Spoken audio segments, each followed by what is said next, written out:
mucho volver a reunirnos. La Biblia dice que es bueno habitar los hermanos juntos en armonía. Es como el buen óleo que desciende del cielo, desciende de Dios. Entonces, la comunión en la iglesia también es importante. Por eso la palabra iglesia significa apartados ¿de qué? Del mundo, apartados de muchas cosas que otras personas hoy hacen, como dormir. Mucha gente solo duerme el domingo con la excusa que trabaja toda la semana. ¿Se sabía? En el mundo la gente piensa así: no, es que yo trabajé toda la semana, pues tengo derecho a dormir todo el día. Hay gente que se pasa todo el día viendo televisión hoy porque es el día de descanso y lo entienden de esa manera. Hay gente también que deja todo el oficio para hoy, ¿sí? O sea, porque entre semana trabaja. Él dice: no puedo ir porque tengo que lavar, planchar, alistar todo lo de la semana. Solo aquellos que conocemos realmente a Dios sabemos que el domingo es el día del Señor, es el día que Él estableció para que nosotros estemos en su casa. Aparte de eso, ni siquiera es todo el día, 2 horitas, máximo 2:30. Hay iglesias que duran todo el día. ¿Sí me explico? Hay iglesias que duran todo el día reunidos, pero no es este el caso. Bueno, pues vamos a ir a la palabra. Vamos a leer Marcos capítulo 13, versículo 24 al 37. Marcos 13, 24 al 37. El 24 al 37. Si ya lo tiene, vamos a leerlo. Marcos 13, versículo 24 al 37. Dice: pero en aquellos días, después de aquella tribulación, el sol se oscurecerá y la luna, si la luna no dará su resplandor, y las estrellas caerán del cielo, las potencias que están en los cielos serán conmovidas. Entonces verán al Hijo del Hombre que vendrá en las nubes con gran poder y gloria, y entonces enviará a sus ángeles y juntará a sus escogidos de los 4 vientos, desde el extremo de la tierra hasta el extremo del cielo. De la higuera aprended la parábola: cuando ya su rama está tierna y brotan las hojas, sabéis que el verano está cerca. Así también vosotros, cuando veáis que suceden estas cosas, conoced que está cerca a las puertas. De cierto os digo que no pasará esta generación hasta que todo esto acontezca. El cielo y la tierra pasarán, pero mis palabras no pasarán. Pero de aquel día y de la hora nadie sabe, ni aun los ángeles que están en el cielo, ni el Hijo, sino el Padre. Mirad, velad y orad, porque no sabéis cuándo será el tiempo. Es como el hombre que, yéndose lejos, dejó su casa y dio autoridad a sus siervos, y a cada uno su obra, y al portero mandó que velase. Velad pues, porque no sabéis cuándo vendrá el Señor de la casa, si al anochecer, o a la medianoche, o al canto del gallo, o a la mañana, para que cuando venga de repente no os halle durmiendo. Y lo que a vosotros digo, a todos lo digo: velad. Vamos a orar. Padre, hoy te damos gracias por tu palabra, Señor, por la oportunidad de escuchar tu voz, por la oportunidad de conocer cada día más de ti, Señor. Te damos gracias por esta iglesia, porque tú nos permites aprender cada semana, Señor. Y oramos que sea tu Espíritu Santo, Dios, poniendo las palabras en cada corazón, poniendo aquello que ellos necesitan y que solo tú sabes, Dios. Hoy te damos gracias en el nombre de Jesús. Amén y amén. La enseñanza de hoy lleva como título El regreso de Cristo. Para los que de pronto hoy nos acompañan y no han venido a la iglesia, es una iglesia que enseña la Biblia en orden. Predicamos expositivamente la Biblia. ¿Qué quiere decir expositivamente? Libro por libro, no mensajes sueltos, no un día en Isaías, otro día en Jeremías, no. Vamos en orden y vamos en el libro de ¿qué? De Marcos. Llevamos una secuencia. Entonces vamos en capítulo 13 y vamos a continuar dentro de 8 días en 14 hasta que terminemos, y luego empezaremos otro libro si Dios lo permite. Pero vamos a hacer una introducción primero para, antes de entrar en el tema, como siempre, para entender de qué está hablando este pasaje, cuál era la intención del Espíritu Santo al plasmar esas palabras cuando habló Jesús. Ya llegamos al final del capítulo 13, hemos compartido 3 sermones del capítulo 13 con temas similares. Hablamos de la tribulación futura, hablamos de las preguntas que los discípulos le hacen al Señor Jesucristo en cuanto a los tiempos finales, y están en el principio del capítulo donde varias veces le preguntan y él da varias respuestas, y dijimos que esta respuesta es la respuesta más larga de las que Jesús contesta a las preguntas que le hacen mientras estaba en la tierra. También hablaremos hoy de tiempos futuros, o sea, los 3 temas del capítulo 13 tienen que ver con eso, y hablaremos acerca del regreso de Cristo. El regreso del Señor Jesucristo representa el apogeo de la historia humana, o sea, como lo máximo que puede llegar a suceder en esta tierra sería eso. Es la esperanza bienaventurada por ser la esperanza de todos los creyentes. En el libro de Tito, capítulo 2, versículo 12-13, dice lo siguiente: enseñándonos que renunciando a la impiedad y a los deseos mundanos, vivamos en este siglo sobria, justa y piadosamente. Y ahí viene la promesa: aguardando la esperanza bienaventurada y la manifestación gloriosa de nuestro gran Dios y Salvador, Jesucristo. La iglesia durante 2000 años ha esperado el regreso de Cristo. De hecho, eso puede ser un argumento para aquellos que no creen en Dios, porque dicen, pero todas las veces dicen que viene y no viene. Pero Dios es sabio. ¿Cuántos saben que Dios es sabio? Él dejó todo claro en la Escritura, y todas las generaciones, escuchen, deben vivir como si Cristo viniera, como si Él apareciera en ese tiempo. ¿Por qué? Porque eso ayuda al creyente a vivir una vida en santidad, a vivir lo que dice ahí. ¿Cómo dice? Vivamos en este siglo sobria, justa y piadosamente. La Biblia está escrita en un presente continuo. O sea, es para el siglo, dice, en este siglo, no para los, si no viene el Señor en esta época, entonces cuando dentro de 100 años lean esto, van a decir lo mismo.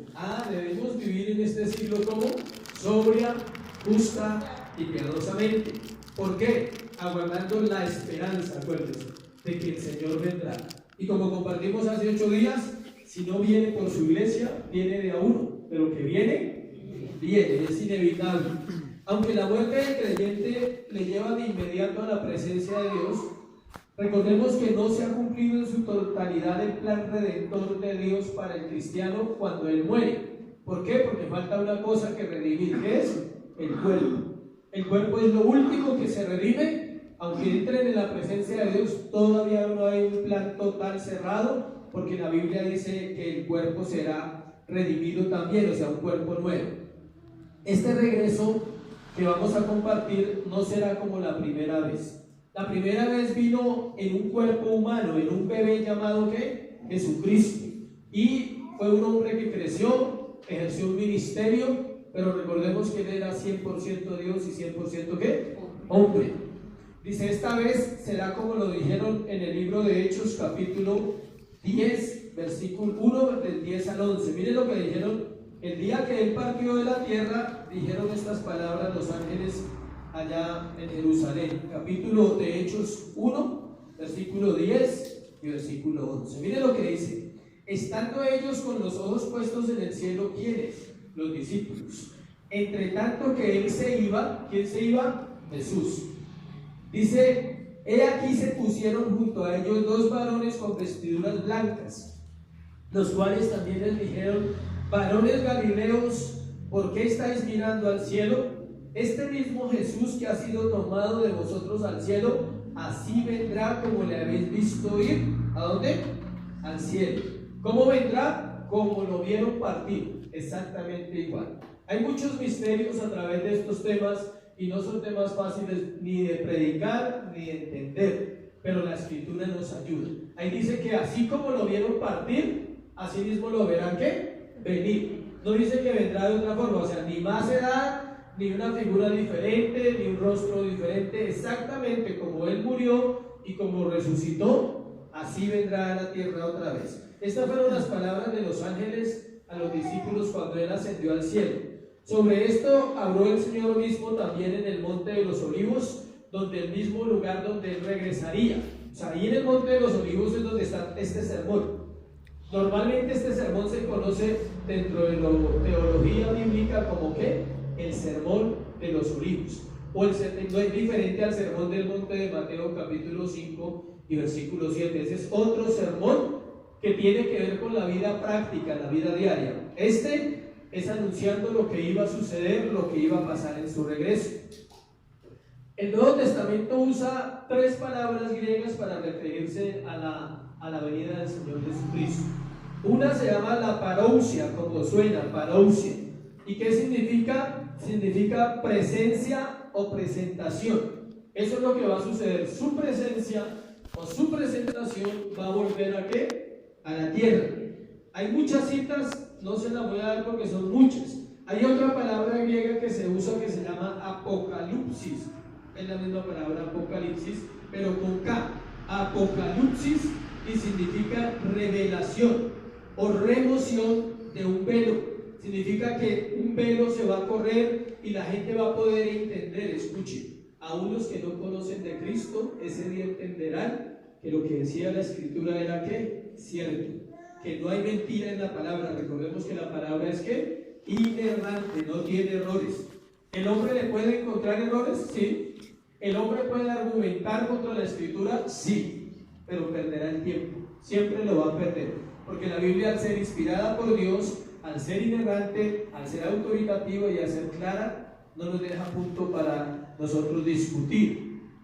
Es más fácil obedecerla y que creerla y obedecerla. Y la otra palabra se llama epifanía, que significa brillar o alumbrar, o también significa una aparición, una epifanía, o una manifestación súbita desde arriba, que es lo que va a pasar cuando Cristo regrese. Vamos a mirar ahora sí el pasaje. Después de esta introducción vamos a ir al texto y vamos a ir texto a texto, versículo a versículo, para poder entenderlo. Vamos a ver 4 encabezados. 1, la aparición espectacular de Cristo. Luego vamos a hablar de la sencilla analogía de Cristo. Él hace una analogía ahí, que es la que vemos ahí en el versículo de la higuera. También vamos a hablar de la autoridad soberana de Cristo y vamos a ver una solemne advertencia de Cristo. O sea que todo el sermón gira en torno a ¿quién? A Cristo. ¿Por qué? Porque es Él el que está hablando. No es el apóstol Juan como en otros casos, aunque están escritas las palabras, pero en este caso son las palabras que Jesús le dice ¿a quién? A sus discípulos. Entonces vamos a ver lo primero, la aparición espectacular de Cristo. Vamos a mirar entonces el versículo 24. Dice: pero en aquellos días, después de aquella tribulación, el sol se oscurecerá y la luna no dará su resplandor. El mismo Señor empieza, vamos a ese punto va hasta el versículo 27. Él empieza a explicar cómo sería su aparición, su regreso, y empieza a hablar que tiene que pasar una secuencia de cosas. No es inmediato, tiene que pasar ¿qué? Una secuencia de cosas. Primero, lo vimos la semana pasada, tiene que pasar la abominación desoladora, que es lo que habla el capítulo 13 anteriormente. ¿Qué es la abominación desoladora? Dijimos que cuando se manifieste la mayor maldad que pueda existir sobre la tierra. De hecho, la Escritura dice que cuando volvamos a los tiempos de Noé, la venida del Hijo del Hombre está ¿qué? Cerca.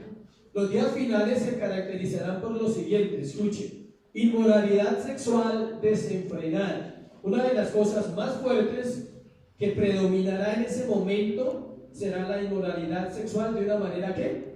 Desenfrenada. O sea que lo que vemos ahora es nada comparado con lo que va a suceder en ese momento. En los días de Noé la maldad había aumentado a tal manera que el Señor tuvo que destruir todos los seres que vivían, dejando solo 8 personas. Y en Lucas 17, 26, 27, para que lo anote, puede leer lo que habla ahí de los tiempos de Noé. También habrá violencia implacable, habrá mucha violencia, mucha maldad del hombre ¿contra quién? Contra el hombre.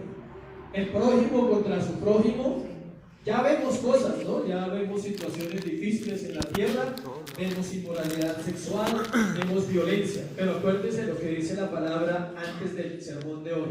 ¿Esos son qué? Principios de dolores, aclara el apóstol Juan. También habrá una depravación total en las personas que sean del mundo. O sea, se manifestará una depravación total en todas las áreas morales del ser humano. Vamos para allá. Suena feo lo que le voy a decir, pero vamos bien. O sea, el mundo va cumpliendo el plan bíblico perfectamente. Las leyes que se establecen van en contra de los principios de Dios. El aborto, el homosexualismo, la drogadicción aprobada y todas las leyes que los gobiernos en diferentes naciones están estableciendo va perfectamente en el plan de Dios. Entonces, si usted es un verdadero creyente, no se asuste. Simplemente, Señor, vamos en el plan que perfecto, no se ha salido nada de control. Escuchen, el sol se oscurecerá, dice la Biblia ahí, la luna y las estrellas perderán su luz, porque aquel que les dio esa luz, que es Dios, es el único que se la puede quitar. Es curioso porque los estudiosos dicen que quizás no alumbren aunque estén ahí. ¿Sí me explico? Puede estar ahí el sol, pero no dará su resplandor. Puede estar la luna, pero no dará su resplandor, y las estrellas estarán ahí y no dará su resplandor. Eso es al principio. Ya después dice la Biblia que serán removidos, ¿qué? Los cielos. Esto es en el momento del regreso del Señor Jesucristo. Recuerden lo que dice Hebreos capítulo 1, versículo 2 al 3, que todo, absolutamente todo el universo es sostenido, ¿por qué? Por la palabra de Dios. El profeta Isaías lo dijo en el capítulo 13, del 9 al 13. Vamos a mirar lo que dijo el profeta Isaías 700 años antes de Cristo, refiriéndose a esta situación. Isaías capítulo 13, versículos de 9 al 13. Dice: He aquí el día de Jehová viene terrible y de indignación y ardor de ira, para convertir la tierra en soledad y raer de ella a sus pecadores. Por lo cual las estrellas de los cielos y sus luceros no darán su luz, y el sol se oscurecerá al nacer, y la luna no dará su resplandor. Claro, la concordancia es clara, el profeta lo dijo, y son las mismas palabras que toma Jesús para hablar ese versículo 24 donde empezamos: y castigaré al mundo, dice, por su maldad, y a los impíos por su iniquidad, y haré que cese la arrogancia de los soberbios, y abatiré la altivez de los fuertes. Eso sucederá en ese momento. Aparte de esto habló, aparte de esto habló también de la señal. Jesús también habla de una señal. ¿Qué señal es la que el hombre va a ver cuando Él venga? Es Él mismo, no hay otra señal. Cuando los fariseos le preguntaron a Él: Señor, danos una señal, ¿sí?, para creer en Él. Él dice: no hay señal. Dice: así como estuvo Jonás 3 días en el vientre de un pez, así estará el Hijo del Hombre igual. Dice: ¿a qué se refería? A su muerte y a su resurrección a los 3 días. En el momento de más oscuridad es cuando el Señor se va a manifestar. O sea, cuando parezca que ya no hay una sin salida, que ya estamos en un punto tan crítico como humanidad, que nadie tiene esperanza en ese momento. Solo aquellos que han puesto su esperanza en Jesús la tendrán. Miren lo que dice 2 de Tesalonicenses capítulo 1, versículo 7. 2 de Tesalonicenses. Si no alcanza a buscarlo, puede anotarlo, lo lee en la casa. Es bueno repasar lo que el predicador dice, acuérdense. Siempre el predicador debe incitar o indicar a las personas a que vayan a casa y busquen, y lean, y escudriñen la palabra. 2 de Tesalonicenses 1:7. De tal manera que habéis sido, primera. Dice: y a vosotros que sois atribulados, daros reposo con nosotros cuando se manifieste el Señor Jesús desde el cielo con los ángeles de su poder. Ahí habla que el Señor dará reposo ¿a quién? A aquellos que le pertenecen, aquellos que son de Él. Entonces no hay nada que temer, iglesia. Su presencia será inconfundible. Apocalipsis 1:7 también nos dice que su presencia será ¿qué? Inconfundible, que no habrá forma de decir que no es Él. He aquí que viene con las nubes, y todo ojo le verá, y los que le traspasaron y todos los linajes de la tierra harán lamentación por Él. Sí, amén. En ese momento la humanidad entera, escuche, reconocerá que Jesucristo es el Señor. No quiere decir que todos se salvarán, claro. Ya hay un plan, ya hay un orden, ya hay unas cosas que Dios ha establecido, porque sería muy fácil decir, no, todos se irán, todo será fácil ese día. No, habrá un reconocimiento y una conciencia clara del hombre que dirá, o sea que lo que esa gente decía era cierto. O sea que las locuras que se predicaban en esas iglesias, en cierta forma tenían razón. ¿Cuántos saben que el evangelio es una locura? Pablo lo dice, como loco hablo, pero loco en Cristo. Ese día, en lugar de montar un humilde pollino, vendrá con sus ángeles para exhibir su poder, y toda la humanidad sabrá que hay Dios en los cielos y que hay Dios en la tierra. Y dice en varias partes del Apocalipsis, dice, y muchos de los que están en la tierra se lamentarán. O sea, dirán, ¿ahora qué va a pasar? Todos nos encontramos con Él en las nubes. Escuche, la Biblia dice que los muertos en Cristo primero y los que estén vivos en ese momento. Uno dice, ¿será esta generación? No lo sabemos, ahorita lo vamos a mirar más adelante, que no lo sabemos. Primera de Corintios, capítulo 15, donde el apóstol Pablo nos habla un poquito de la resurrección. Del capítulo 15, versículo Primera de Corintios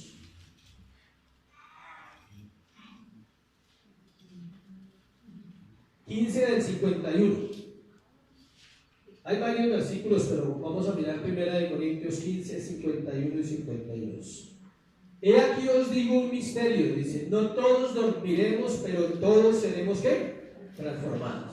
¿Qué quiere decir? Cuando está hablando de dormiremos se refiere a los muertos. Dice, no todo el mundo estará muerto. Dice, pero todos seremos ¿qué? Transformados. Hay dos opciones. Si nosotros somos esa generación, estaremos vivos algunos, y si no, pues estaremos durmiendo ya hace rato. ¿Sí? A eso es lo que se refiere Pablo. Y dice, pero todos seremos transformados. En un momento, dice, en un abrir y cerrar de ojos, a la final trompeta, porque se tocará la trompeta y los muertos serán resucitados incorruptibles, y nosotros seremos ¿qué? Transformados. Parpadeen una sola vez.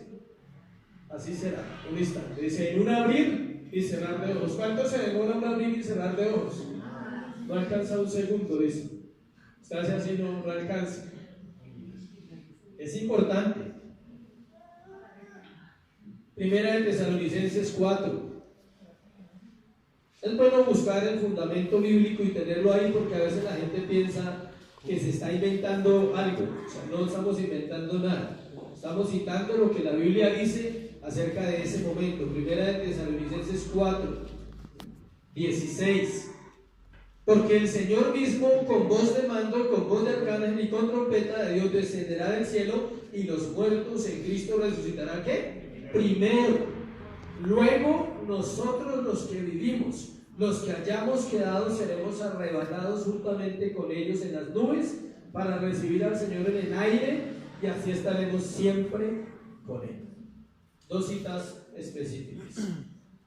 Vamos a lo segundo. Pues ya vimos lo primero, y es que el Señor habla claramente acerca de aquellos días después de la tribulación, y habla ciertas cosas que se van a presentar. Dice que las estrellas caerán del cielo, las potencias que están en los cielos serán conmovidas, y dice en el 26, entonces verán al Hijo del Hombre que vendrá en las nubes con gran poder y gloria, y dice que entonces enviará a sus ángeles y juntará a sus escogidos de los cuatro vientos, desde el extremo de la tierra hasta el extremo del cielo. Hay un principio bíblico que he compartido con varios y que vamos a verlo más adelante. Se llama el principio de la separación. La Biblia es un libro que muestra ese principio en todo lugar, desde Génesis a Apocalipsis. Si miramos Génesis, Dios escoge a Abel y a Caín, ¿no? No le voy a explicar por qué lo escoge, porque no es el tema de hoy, pero hay razones poderosas en la Biblia para mostrar por qué hay una diferencia entre Caín y Abel. Luego, en el linaje de Caín, todos se pierden. Caín representa el linaje de aquellos que se pierden, y Dios levanta a un hombre llamado Set como hijo de Dios, y como los hijos de Dios, los descendientes de él. Luego viene Abraham, y somos los hijos de Abraham por la fe, y somos hijos de Abraham en la creencia, en que creemos en Dios, y ahí se ve el linaje de Dios. Pero siempre ha habido una separación. Cuando Dios llama a Abraham, ¿qué le dice? Vete de tu tierra y de qué, tu parentela, a la tierra que te mostraré. Dios nunca ha trabajado con nadie que no pueda separarse. Y no le estoy diciendo que se separe de su marido, claro. Le estoy diciendo que se separe de sus hijos, no. Le estoy diciendo que se separe de algo bueno. Estoy diciendo separación, ese mismo significado de muerte. La palabra muerte significa ¿qué? Separación. Y los muertos están separados. Dice el apóstol Pablo: los que estamos muertos con Cristo, ya no estamos vivos ¿para qué? Para el mundo. Ya no vivimos para el mundo. Pero eso va creciendo o va siendo revelado en el corazón del creyente a través de los años, hasta que entiende que la vida que él anhela es la vida que Dios tiene para nosotros. Vamos a ver una sencilla analogía, que es el segundo punto, de Cristo, que él enseña en el versículo 28 al 30. Miren lo que dice: de la higuera aprended la parábola, cuando ya su rama está tierna y brotan las hojas, sabéis que el verano está cerca. Así también vosotros, cuando veáis que suceden estas cosas, conoced que está cerca a las puertas. De cierto os digo que no pasará esta generación hasta que todo esto acontezca. El Señor usa una analogía sencilla, escuche, poniendo el ejemplo de la higuera, y también en otras partes de la Biblia pone el ejemplo de los árboles cuando van a dar fruto.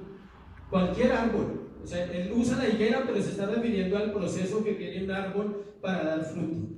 La naturaleza nos da señales de los tiempos, ¿sí sabía? ¿Quién ha vivido en el campo? Ellos comprenden mejor, los del campo, las señales de la naturaleza para saber cuándo va a llover, cuándo no va a llover. No es adivinación, aclaro. Es que la naturaleza da señales por los tiempos.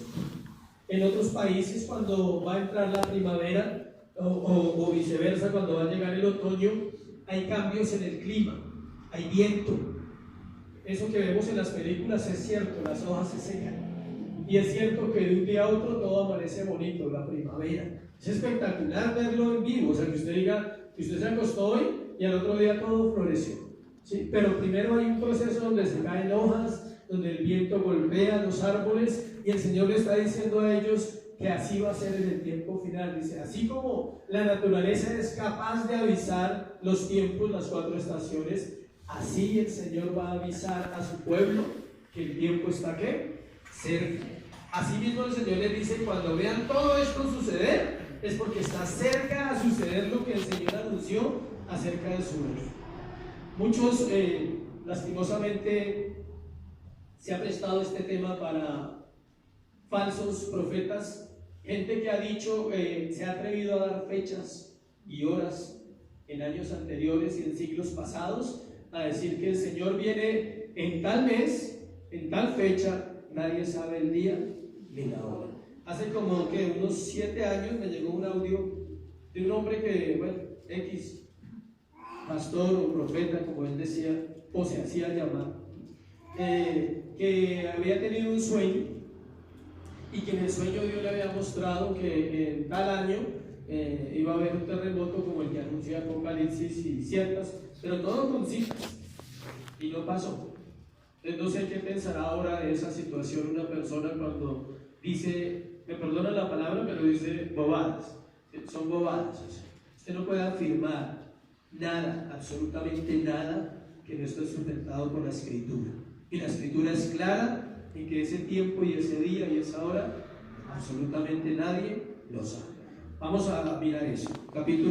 Tercera parte. La autoridad soberana de Cristo, versículo 31. El cielo y la tierra pasarán, mis palabras no pasarán. Es un versículo espectacular. Si entendiéramos lo que ese versículo encierra para nosotros, haríamos todo el esfuerzo de estudiarlo, de sacar producto o provecho de ahí. El Señor asegura que sus palabras se cumplirán al decir este versículo. Este versículo tiene mucho para escudriñar, vamos a mirar un poquito. Nos enseña que este mundo es temporal y que su palabra es infalible, o sea, no falla. El mundo es temporal, iglesia. No importa cuánto duremos acá, sigue siendo ¿qué? Temporal. Así como el mundo fue creado por la palabra, Génesis 1:1, así el mundo será exterminado por la palabra. Porque dice la Biblia que la espada del Espíritu es ¿qué? La palabra de Dios. Y Apocalipsis habla hartas veces, dice, con el espíritu de su boca los matará, con el espíritu de su boca destruirá, con el espíritu de su boca traerá ¿qué? Juicios. La palabra se cumple. Cuando un creyente logra entender esto, su vida se afirma verdaderamente en Dios si es creyente. Que la palabra se cumple todos los días en la vida de la humanidad, y que la palabra se cumple en dos formas, porque ella es una espada que tiene dos filos: da vida, pero también puede cortar, puede destruir. De hecho, la palabra nos expone a dos cosas: a la gracia y la misericordia de Dios, o al juicio de Dios. No es fácil. Isaías 55:8: así será mi palabra, que no volverá a mí vacía, sino que hará todo aquello para lo cual la envié. Y pone un ejemplo de la tierra, dice: así como la lluvia desciende de los cielos y moja la tierra. O sea, ¿qué hace la lluvia? Viene, moja y cumple un propósito. Pero la lluvia no siempre hace cosas buenas, también hace cosas que tiene que hacer. Hace podrir internamente las semillas al humedecerse la tierra, para que la semilla pueda dar ¿qué? Fruto. En la palabra se cumple siempre, no se le olvide de eso.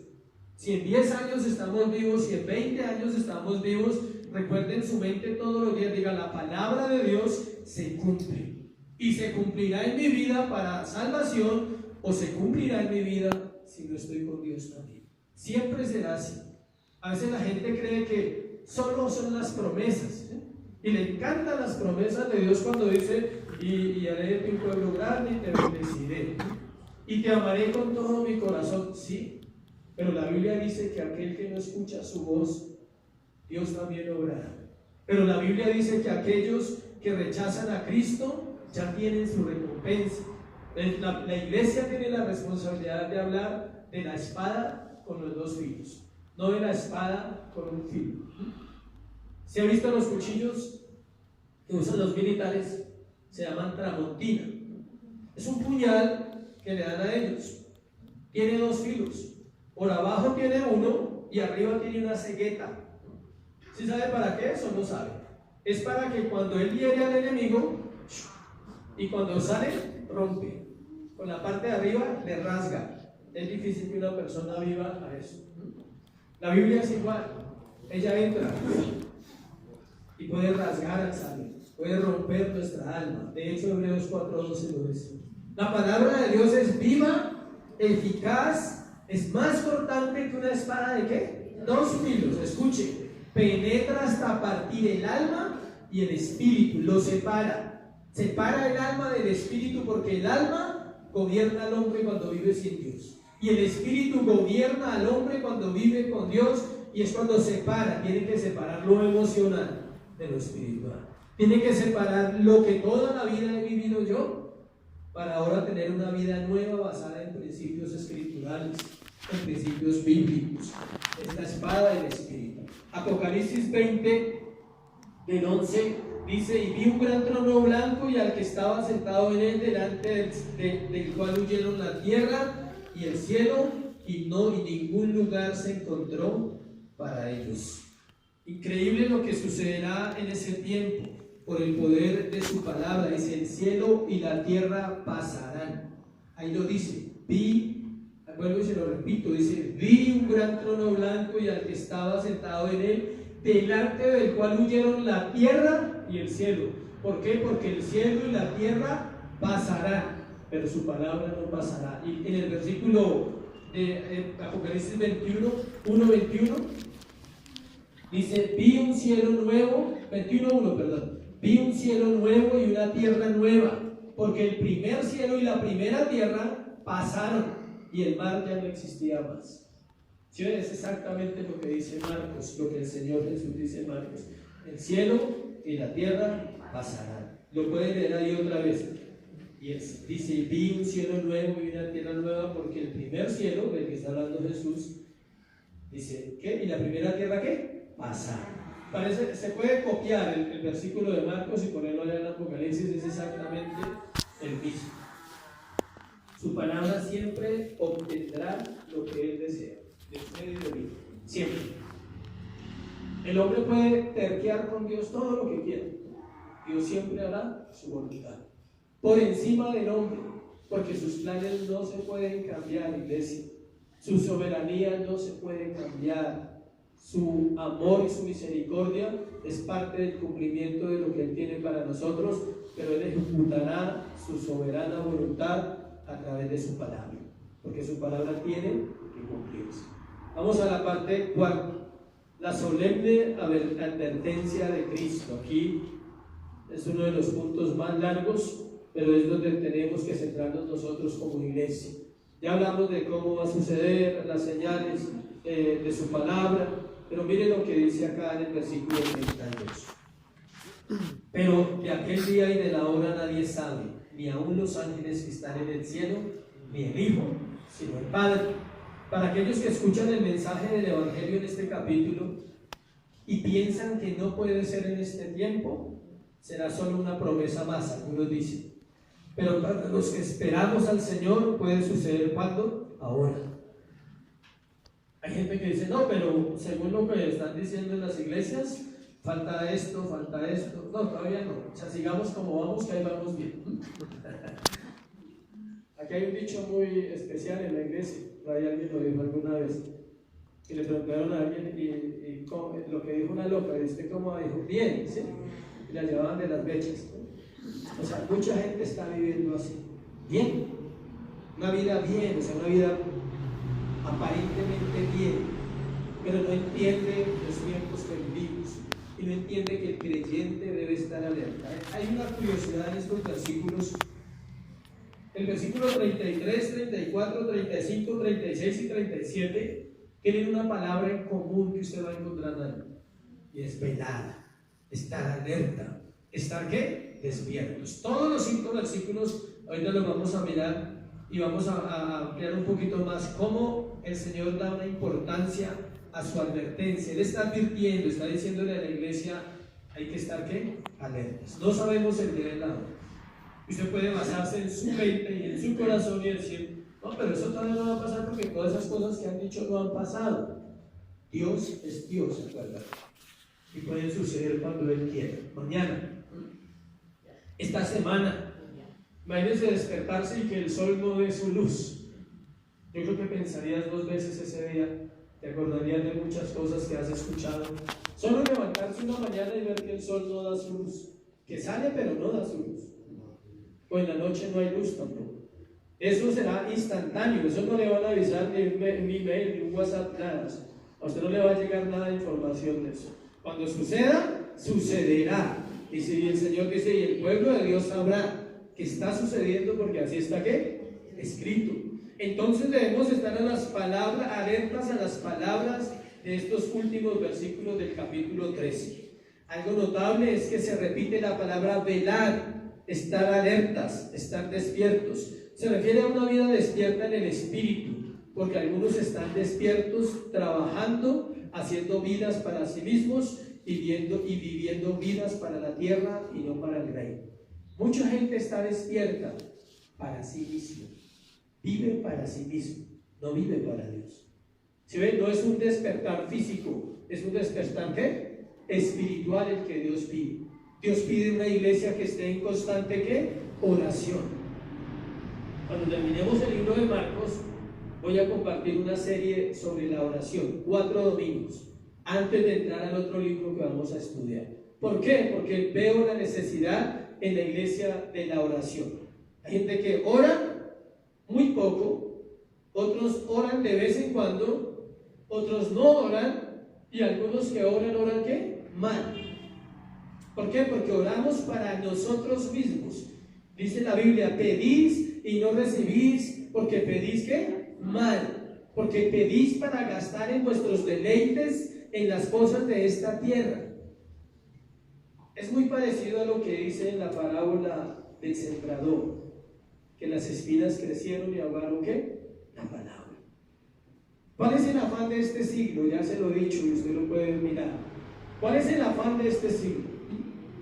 El materialismo. ¿Cuál era el afán del siglo XIX, los 20 pasado? La guerra.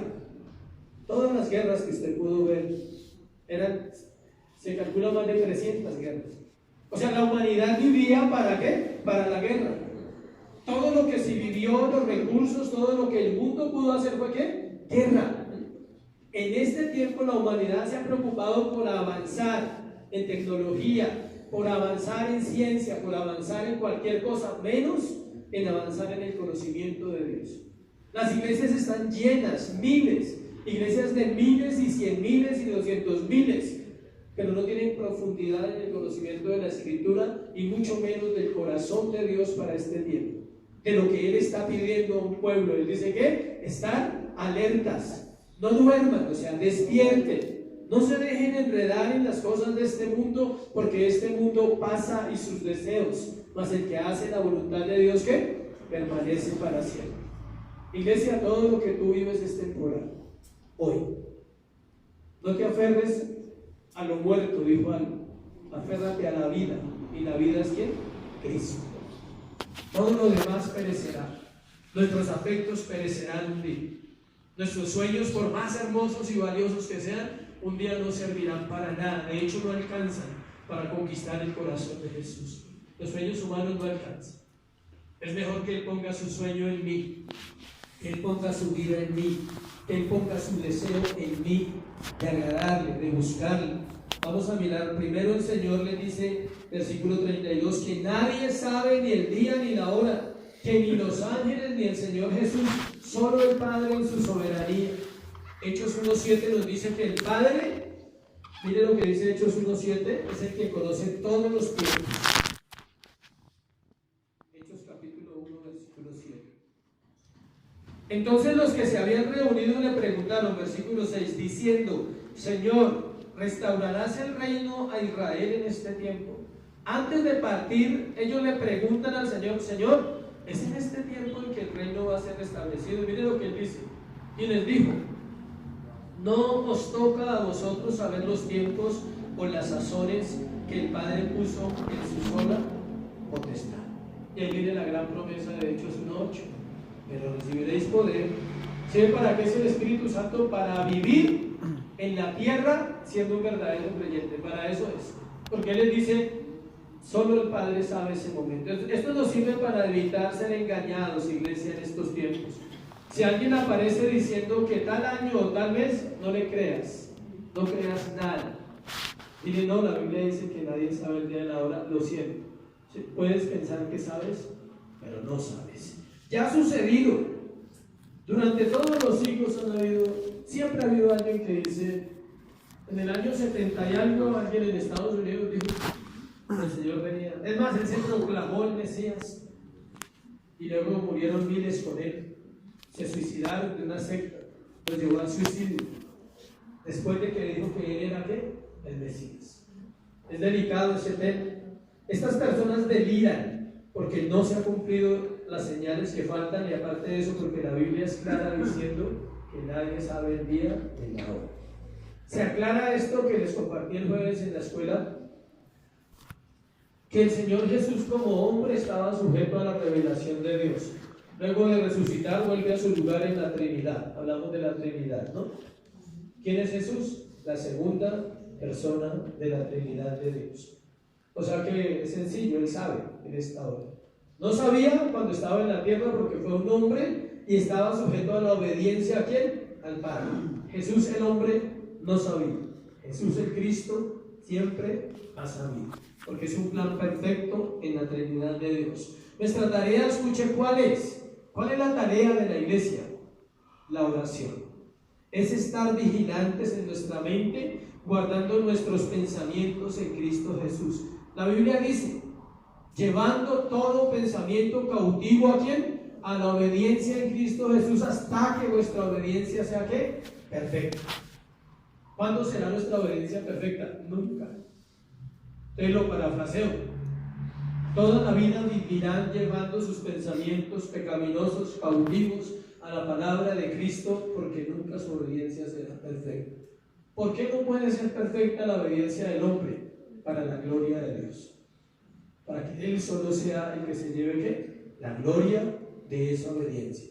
De hecho, la Escritura dice, para que seas tenido por puro y por limpio en el juicio. ¿Quién? Cristo. Cristo es el hombre perfecto. Cristo es aquel a quien podemos acudir. Y por eso es bueno todos los días en su oración, dígale: Señor, llevo cautivos mis pensamientos a la obediencia en Cristo Jesús, hasta que mi obediencia sea perfecta. Se dice hasta que nos encontremos, hasta que esté contigo, ese día mi obediencia será ¿qué? Perfecta. Versículo 34.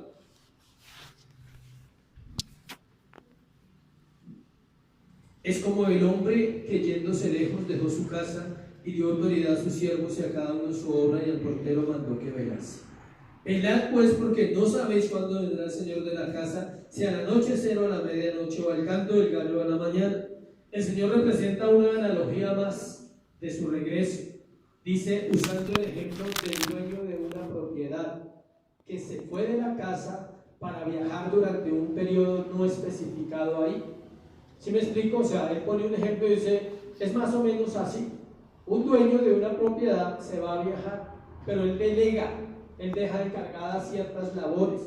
Dice que confió a cada uno de sus criados y les dejó deberes que realizaran mientras él está de viaje. Así es el Señor. Él se fue, ascendió al cielo, nos dejó la Escritura, hasta el Espíritu Santo para guiarnos, y nos dejó la Escritura con una cantidad de deberes, y Él está enseñando eso y les dice, se espera que ellos hagan sus labores entendiendo que el dueño volverá en cualquier momento. Es un viaje que Él hizo, no sabemos cuándo va a volver, pero Dios espera, escuche, espera encontrar a su iglesia ¿qué? Velando y orando, que lo dice muchas veces en los evangelios. Velar y orar para que no entréis en ¿qué? Tentación. Dice que dice, despierta, despierta, tú que duermes, y te alumbrará ¿qué? Cristo. Es un llamado de Dios a la iglesia, y Dios está hablando a sus discípulos, que es la iglesia, porque de ahí se desprende toda la iglesia, y le está diciendo, es más o menos así. La implicación para nosotros los creyentes es lo que dice en el versículo 35, vuelve y juega, pelar. Miren lo que dice el 33, mirad, velad. Versículo 34, dice que es como un hombre, y en la parte final dice que dejó al portero para que velase. En el versículo 35 vuelve y dice, velad pues. En el versículo 36 dice, para que cuando venga no los haga durmiendo. Y en el versículo 37 al final dice otra vez que velad. 5 versículos. No es casual. ¿Quién quiere aprender a estudiar la Biblia? Hay un principio de estudio bíblico que se llama una palabra que se repite. Es una palabra que se repite en todos los versículos. Quiere decir que el tema central de esos versículos es ese. ¿Estar qué? Alertas. La iglesia debe mantenerse en constante vigilia, al igual que el portero, versículo 34. Dice, y al portero mandó que velase. ¿Qué hace un portero en un lugar de noche? Cuidado. Si se duerme es un irresponsable. Muchos se duermen, usted sabe qué es hacer. Ojalá nadie trabaje en eso y se duerma, ¿no? Pero muchos se duermen. Pero esa no es la tarea del portero, digamos del celador. Es que cuidar. Mire lo que dice ahí. El Señor volverá y debemos recibirle como se merece, con un corazón limpio y un corazón despierto hacia Él. El Señor usa el término vigilia. Dice ahí, usando los turnos de la guardia romana. Escuchen cómo serán los turnos, que ahí están marcados cada uno. Dice, es como el hombre que yéndose, versículo 35, velad pues, porque no sabéis cuándo vendrá el Señor de la casa, si al anochecer. Ese turno de guardia se conocía de 6 a 9 de la noche. Se refería a la hora en que terminaba, no a la hora en que empezaba. De la primera vigilia le llamaban ¿qué? El anochecer, de 6 a 9. La segunda, la medianoche, de 9 a 12, a la hora que termina. Las 12 es la medianoche. La tercera, el canto del gallo, ¿sí? Termina a las 3 de la mañana. Es la hora en que Pedro negó a Cristo. La hora cuando el gallo ¿qué? Cantó. Y de 3 a 6 le llamaban la hora de ¿qué? De la mañana. El Señor usa las 4 vigilias usando el lenguaje que esa cultura necesitaba entender, que era el lenguaje actual, porque Roma gobernaba Jerusalén. Y eso ellos lo entendieron claramente y dijeron, uy, ahí está toda la noche. O sea, él no dijo, ven en 3 horas. Está toda la noche, de 6 a 6. Con eso no estoy diciendo que deje de dormir, iglesia. Bueno, no se vaya ahorita a trasnochar todos los días. Tiene que ver con la vida del espíritu, la vida diaria. Haga su tarea, su labor de orar, su labor de guardar su corazón, su labor de servir, su labor de compartir el evangelio. Eso es lo que Dios está diciendo. Versículo 36.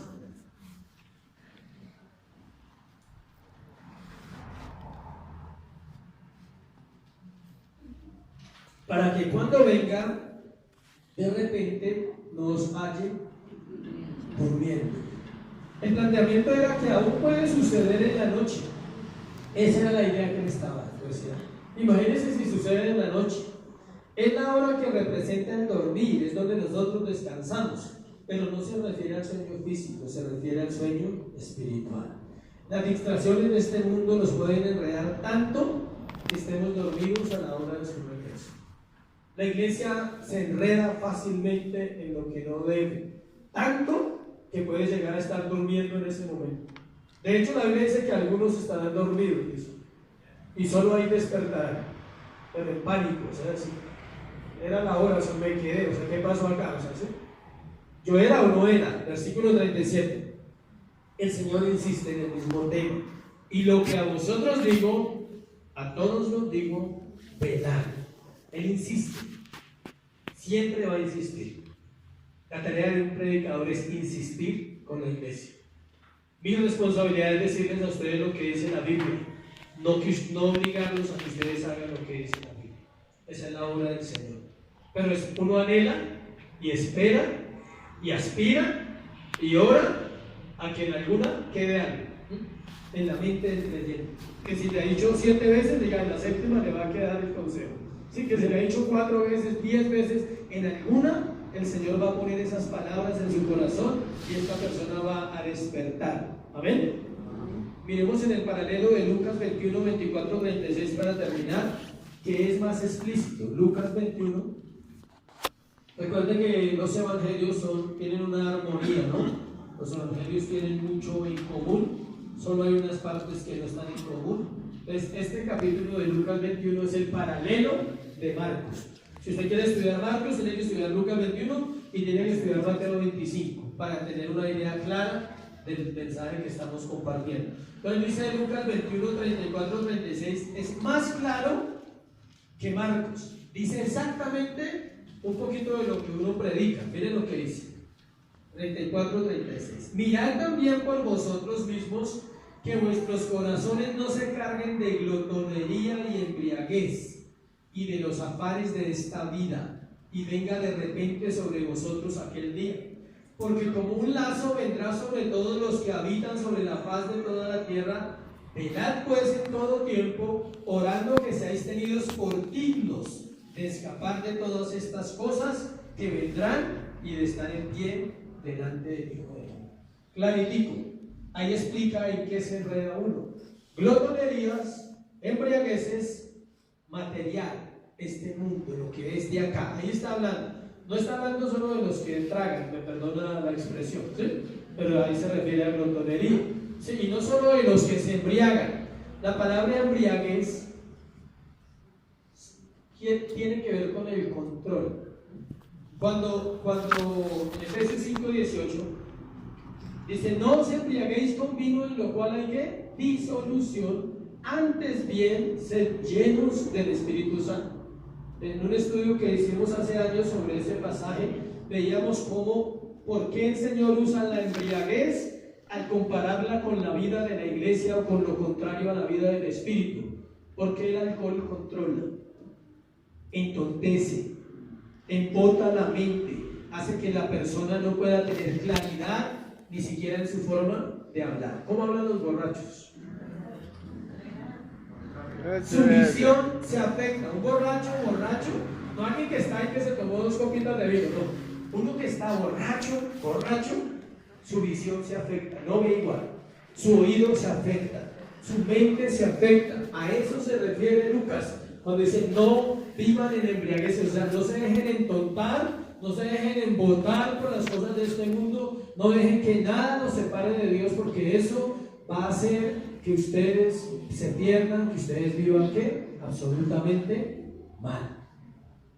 El alcohol hace eso, el alcohol entonces. Acabaron de pasar 5 personas tomando ahí, qué casualidad, ¿no? Se acabaron de asomarse ahí, iban con las cervezas en la mano y preciso estaban hablando del alcohol. Pero no hay problema, Dios es bueno y Dios puede tener misericordia de ellos. Amén. Es una invitación a la salvación a través de la fe en el Señor Jesucristo. La fe es con acciones. La oración es fe en aquel a quien yo oro. Esa es la oración. No hay fe si no hay oración, y no hay oración que sirva si no hay fe. La oración verdadera va acompañada de ¿qué? Fe. No es fácil ver a alguien orar cuando entra a su cuarto y cierra la puerta y no hay nadie. La gente que lo ve a uno hacer eso dice: ridículo, qué tontería, qué absurdo, o sea, ¿qué le pasa? Se está volviendo loco, está hablando solo, sí. Pero aún a veces nosotros llegamos a dudar si estamos orando y si ese Dios realmente existe. A mí me pasó cuando llevaba como 6 meses en la iglesia, empezando mi vida cristiana. Un día estaba sentado ahí en una cama y empecé a orar, me arrodillé a orar. Y cuando de un momento a otro me atacó ese pensamiento, esa incredulidad fuerte que viene a veces, yo dije: ¿pero qué estoy haciendo? Llevo 6 meses en un cuarto, todos los días entro a orar, pero no hay nadie aquí. ¿Será que estoy bien? ¿Será que esto es correcto? ¿Será que esto estoy en las cosas correctas o me estoy volviendo loco? Una de las dos. Pero en serio, lo hice de corazón. Y entonces inmediatamente Dios redarguyó mi corazón y dije: pues no hay sino una forma de saberlo, y es por Él mismo. Y oré y le dije: Señor, no permitas incredulidad en mi vida. No dejes que mi mente divague tanto. Yo sé que tú eres real, pero necesito tener esa certeza en mi corazón. Dame una palabra, ¿sí? Dame una palabra clara. No fue así abriendo la Biblia al azar, claro, ¿no? No fue bibliomancia como algunos que háblame. No, así no funciona. Dios no habla así. Háblame. Y creen que Dios le va a hablar en el Salmo 91 porque lo tiene en la casa, en el Salmo 23. No, Dios no habla así. Dios habla en toda su escritura. Y gracias a Dios he podido leer la Biblia desde siempre, ahí donde iba. Entonces yo en Isaías 57, empecé a leer el 57, en el versículo 11, ahí llegó el impacto. Dice: ¿y de quién te asustaste y temiste? ¿Te has faltado a la fe? Dice: ¿acaso no has oído que yo soy Dios y que no hay otro Dios desde los tiempos antiguos? No hay otro igual a mí. Ese es Dios. Orar es un acto de fe. Si dudas, puedes decirle: Señor, perdóname, estoy totalmente dudando, que estoy perdiendo mi tiempo. Porque te puede pasar, así seas creyente. Te puede invadir un momento de duda, un momento de embriaguez. Si te embriagas con el mundo y con lo que el siglo ofrece, cuando entres a orar no tienes la misma claridad. Si vives lleno de Dios cada día, entras a orar con una claridad profunda y no tienes problema. Dice: Señor, aunque la higuera no florezca, aunque las vides no den fruto, con todo eso yo me alegraré en ti, Señor. Amén. Habla de la glotonería, embriaguez, afanes de la vida, porque esas son las cosas que nos ocupan en este tiempo, en esta tierra. Conclusión: La respuesta del Señor a la pregunta de los discípulos es para la iglesia en todo el tiempo. Un llamado a estar alerta, un llamado a predicar el Evangelio para aquellos que el Señor quiere salvar y ya salvó, y para vivir una vida, también es un llamado a vivir una vida de comunión sin importar los tiempos, buenos o malos, y creyendo que su regreso es verdad y que Él mismo se encargó de advertir a su pueblo de estar preparados para siempre. Por eso al final del verso dice: y lo que a vosotros digo, a todos lo digo, ¿verdad? Amén. Vamos a orar, pero antes vamos a participar de la cena para poder hacer la oración. Yo le invito a que se ponga sobre sus pies. Vamos a participar hoy de la cena. Le cito 1 Corintios capítulo 11, 23. Luego oramos porque Dios en su palabra se ha puesto en nuestro corazón. Entonces, 1 Corintios capítulo 11, versículo 23. Mientras reparte la cena voy a leer la palabra. Dice: porque yo recibí del Señor lo que también os he enseñado, que el Señor Jesús, la noche que fue entregado, tomó pan, y habiendo dado gracias lo partió. Habiendo dado gracias,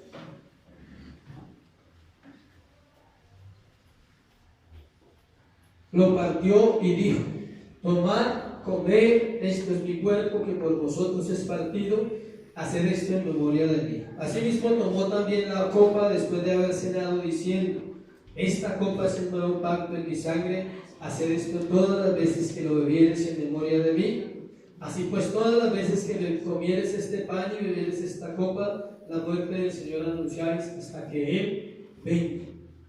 La Santa Cena es uno de los sacramentos que Dios ha instituido para la iglesia cristiana, en la oportunidad de compartir juntos y recordar la muerte de Cristo. No es más, la Santa Cena es el recordatorio de la muerte de Cristo. El pan representa ¿qué? Su cuerpo. Él lo dijo en Juan 6:35, que deberíamos comer de Él y beber de Él. ¿Qué es comer de Él? Participar de la vida de Cristo, tener una comunión. Cristo vive en mi vida y yo participo de la vida de Él, y Él toma mi vida totalmente. Escuche, Él no participa de nosotros. A veces pensamos eso. No es que yo participo y tú participas y vosotros participáis. No. Yo participo de la vida de Cristo porque no puedo tomar su vida total, pero participo cuando tengo comunión en la iglesia, cuando llevo una vida de oración, y la Santa Cena nos recuerda que su cuerpo fue molido en la cruz del Calvario por nuestros pecados, y la sangre nos recuerda que el pecado fue limpiado para siempre, que Él tomó nuestras transgresiones, nuestras rebeliones, y quedaron allí en la cruz del Calvario. Y Él en Juan 6, le repito, Él dice que debemos comer de ese pan. Y Él mismo dice: yo soy el pan del cielo, el que de mí comiere nunca más tendrá ¿qué? Hambre. ¿Cuál hambre? El hambre que produce este mundo. Produce un hambre impresionante de nada. Ese es el hambre del mundo. ¿De qué? De nada. De miseria y de pecado, es lo único que ofrece. Dios quiere un hambre y sed de ¿qué? De justicia. El profeta Amós capítulo 8 versículo 11 dice que Dios mismo traería a la tierra hambre y sed de justicia, no hambre de comida. O sea, este no es Cristo. Aclaro, porque hay iglesias que dicen eso. Este no es Cristo. Cristo habita en nuestro corazón. Es un recordatorio. Lo hacemos recordando la muerte de Cristo. Y así como el pan es molido en nuestra boca, así mismo fue molido el cuerpo de Jesús. Y la sangre de Jesús nos limpia de todo pecado. Luego dice: de manera que cualquiera que comiese este pan o bebiese esta copa del Señor indignamente, será culpado del cuerpo y de la sangre del Señor. Por tanto, pruébese cada uno a sí mismo y coma así del pan y beba de la copa. ¿Cuál es la invitación que el Señor hace a través de esta palabra? Dice: pruébese, examínese. Por eso se ora. Por eso hay un momento de oración para decir: Señor, esta semana no ha sido mi comunión realmente como es, perdóname. límpiame, Señor. Lo reconozco hoy porque sé que estás aquí en medio de tu pueblo. Esto es comunión. Pero va más allá. Algunas congregaciones o denominaciones dicen que las personas que estén en pecado no pueden participar. La pregunta es cómo se van a santificar. En una iglesia que fui a compartir tenían ese concepto, que solo podían participar ciertas personas de la iglesia. Le dije, no, a eso no dice la Biblia. Dice, pruébese. Usted tiene que escoger entre lo siguiente para los que de pronto comienzan una vida cristiana, es esto. Tengo dos opciones: amar el pecado y seguir pecando, o aprovechar la oportunidad cuando Dios me dice, participa de mí. ¿Quieres participar de mí? ¿Quieres participar de mi cuerpo y de mi sangre? Solo es arrepentirse y pedirle perdón y listo. Y Dios obrará en el corazón de esa vida. Pero hay gente que dice, si yo le digo a alguien que no participe, le estaré diciendo, siga viviendo en su pecado. No hay problema, a mí no me interesa. Así no es. La Biblia no enseña eso en ese pasaje. Dice, pruébese. Obvio que debe ser un creyente. La pregunta es si no lo es y Dios quiere que hoy sea, ¿qué podemos hacer nosotros?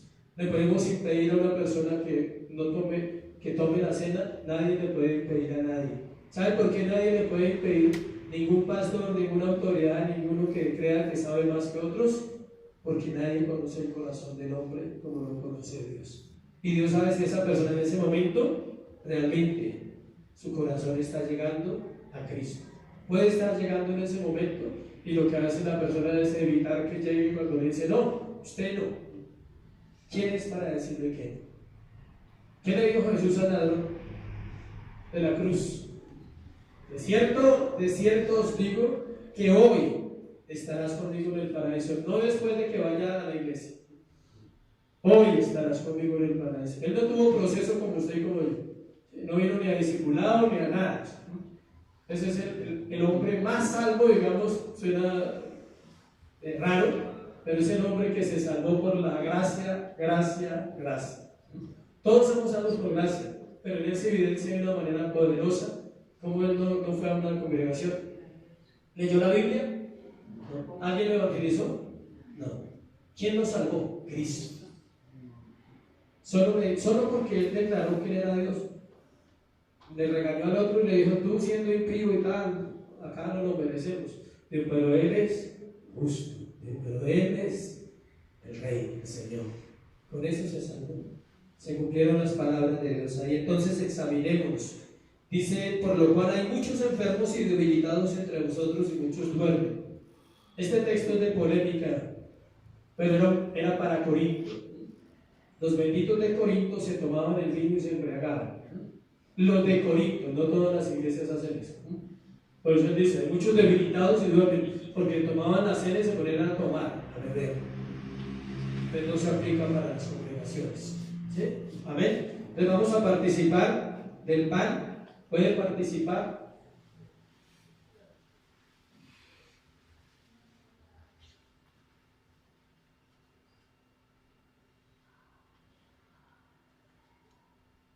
¿Y puede participar de la copa?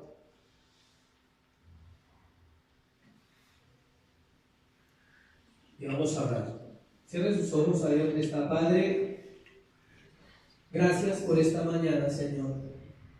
El gran privilegio que nos das de participar de ti.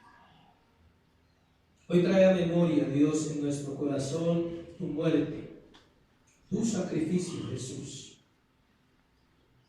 Este es el momento propicio para que tú puedas hablar con Él. Y si hay algo que arreglar, recuerda, dile, examíname, Dios, examina. Mira si hay en mí camino de perversidad, Dios, y guíame al camino eterno. Perdona mis pecados esta mañana. Mi comunión tal vez no es la misma que antes y se ha perdido y necesito tu ayuda. O tal vez dudo de lo que escucho, de tu palabra, de tu verdad. O los espinos han tratado de apagar tu palabra, Dios, en mi mente y en mi corazón. Y no quiero eso en mi vida. Por eso te pido perdón, Dios, y te pido límpiame. El salmista dijo, límpiame más y más y más de mi maldad, Señor. porque contra ti, solo contra ti he pecado y he hecho lo malo delante de tus ojos. Señor, oramos como iglesia pidiéndote que tu sangre preciosa nos limpie, orando para poder estar alerta a Dios, que tú despiertes nuestro espíritu a la oración, a la palabra viva, Señor. Oramos creyendo que tú volverás a la tierra, Señor. Si no es en nuestra generación, volverás, Dios, porque tu palabra no puede dejar de cumplirse. Te pedimos que seamos como el portero, dice la Escritura, que vela, que ora, que está alerta, que está atento siempre a obedecer tu voluntad, Señor. Perdona nuestra negligencia, perdónanos cuando hemos sido livianos en el tema de la oración, en el tema de escudriñar la palabra. Te damos gracias por todo lo que estás haciendo. Gracias, Dios, por esta mañana. Oramos por todas las necesidades, Señor, que hay en esta iglesia.